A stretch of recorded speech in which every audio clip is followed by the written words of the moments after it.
can do that without normalizing this idea that crunch is absolutely necessary. It's not. It's a product of bad management, plain and simple. Oh, really? Let's talk about this.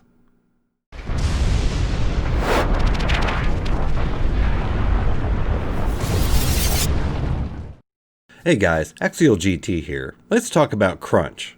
And I'll do my best to keep my language on point. But I hate the term. Crunch is an idiotic term, more or less to describe extra work. Now I do want to make a distinction. There is a big difference between working long hours and having your employer treat you like crap. But I really feel the need to concentrate on this long hours part. I know that Upper Echelon Gamers produced a video a few days ago describing the same term. And this is something we really do see eye to eye on. We don't always, but on this subject we really do. I'll link his video in the description, and it's a really good take. Now when he and I wind up covering the same topics, it kind of reminds me of the old movie Tango and Cash. UE reminds me of Ray Tango. Ray speaks eloquently, with carefully crafted words to get his point across. But I, on the other hand, am more like Gabriel Cash, more of a quick-witted, raw deal. I spill it out, and have a tendency to just tell it like it is. Do you have anything to add, Mr. Cash? Yeah. No. Yeah. No. Yeah. No. Mr. Tango has spoken very eloquently. And I wish I could be as forgiving. But I can't because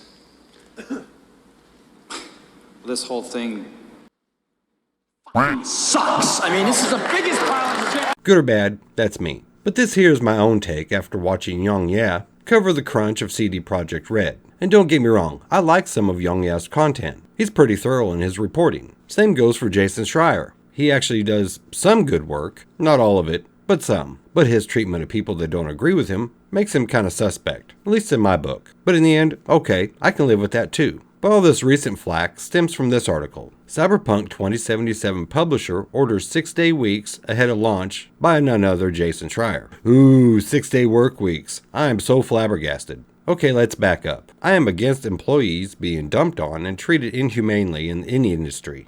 Not just gaming, but having to work long hours to get the job done? Come on, that's in every industry on the face of the planet. Welcome to the real world, boys. Now, I actually hope they're not suggesting that the gaming industry be treated different than every other industry on the planet. But that's what it sounds like. CD Projekt Red is just like every other industry that produces a good or service. You have a company that produces a product.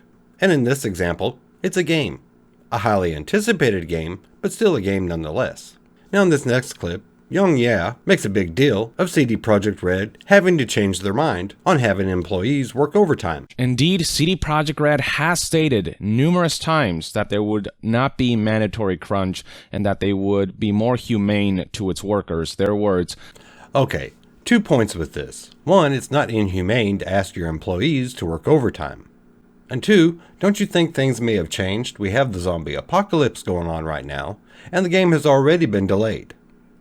So, while they may have the best intentions of not forcing overtime on their employees, things come up and things change.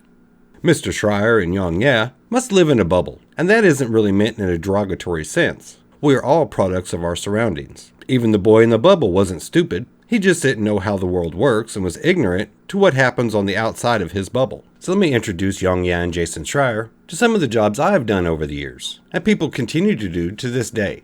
My summer job, roofing houses, where it gets so hot up here that if you don't move fast enough, your shoes actually melt to the roof, sun up to sundown. Or the summer I spent cleaning out chicken houses, 16 hours a day, with the most putrid stench you could ever possibly imagine. Or we had the 15 years I've worked at a major furniture factory, or we didn't actually count how many days we worked, we count how many weekends we got off. One year, we only got 3 full weekends off. The rest of the time was 6 and 7 day weeks. And after 7 years of working all that overtime at said furniture factory, things kind of slowed down to just a 40-hour work week. That's when I decided to start a business. Custom computer and PC repair. I did that in the evenings. It was before Geek Squad was a thing. And now I drive one of these. Rain, snow, or shine, I deliver my load. And given the zombie apocalypse that's going on, I'm delivering a lot of medical supplies and food. And this job also requires me to work 65 to 84 hours a week. I've been doing this job 11 years. Now I come home on the weekends. Do I get a full weekend off? No. But I do this because this is my profession. And all these jobs are somebody's profession. and some require long hours of work. That's just the way it is. Now, whatever happened to that business that I started? Well, I kind of retired from that. I still build computers all the time and repair a lot of them, but I don't do a full-fledged business. I still build them. I even built Upper Echelon's computer. Now I concentrate more on making cheap gaming PCs for the less fortunate in my area. Do I charge for them? No. I build them and give them away. And yes, I know what you're going to say. Those are physical labor jobs. But I also did some data entry and some CAD work in the engineering department at that aforementioned furniture company with the same long hours. So giving the impression that one job is more important than another is kind of asinine. Yeah. What is your profession? Animation.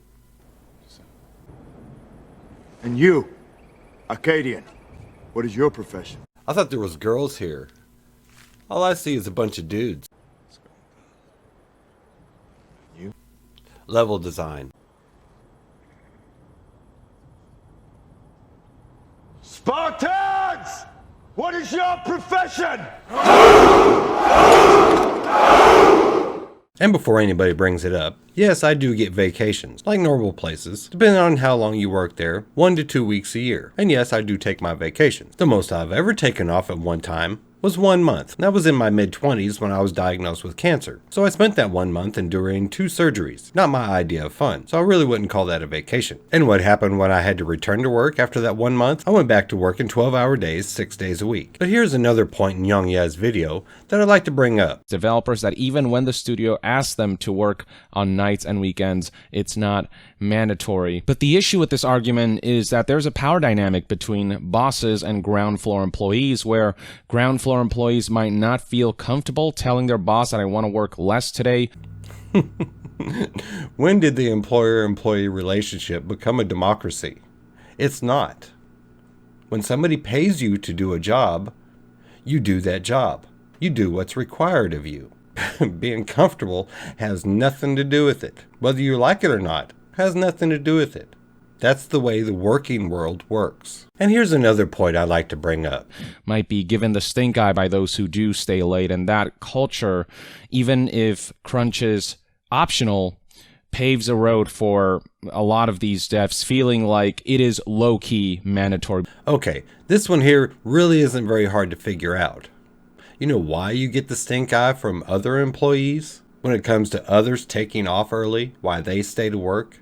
Let's do some math. Okay, let's say you have a company, or let's say even a department, that has 100 employees in it. You've been told you have to work 6 days a week. Now, if 10 of those employees don't feel comfortable in working those 6 days, which is 10% of your workforce, that means the other 90% of employees have to pull up the slack of the 10 that took off. And they are already working overtime. So that's why you get the stink eye. And that's why other employees are going to be upset that you took off. That doesn't take rocket science. And we have this little tidbit. Lazier than the others, and that might bottleneck their ability to rise up through the ranks. Yes, this is true. If you have 100 employees and 10 of them are uncomfortable with working overtime, yes, they're going to be deemed lazy. And it actually might bottleneck their rise in the company. Why? Because you have 90 employees that are willing to do it. You know, everybody has families. Everybody has other things they are wanting to do after work. So it's all about sacrifice. A company is going to promote somebody that's willing to sacrifice for the company. That's just the way it works. Any industry does the same thing. The gaming industry works the same way. Now, is this a perfect world? No, it's not. But trying to make it into something it's not isn't an answer either. Now, this video was actually meant as constructive criticism, and I actually hope it's taken as such. It just seems to me that some people live inside of a little bubble, and that's not really anybody's fault. Like I said earlier in the video, everybody's a product of their own surroundings. They don't realize what goes on outside of their surroundings. And I don't hold any ill will towards Yongyea or Jason Schreier. I just think they reported on something that wound up being the biggest nothing burger to hit this news cycle. And to normal people, may have actually come across as condescending, like one job is more important than another. And again, I will reiterate that I'm just talking about having to work long hours to get the job done. I'm not talking about actual mistreatment of employees. But what do you guys think? Tell me in the comments below. I'd love to hear them. And don't forget to like and subscribe for future Axial GT content. I really appreciate you watching. Until next time, I am out of here. Y'all have a good one.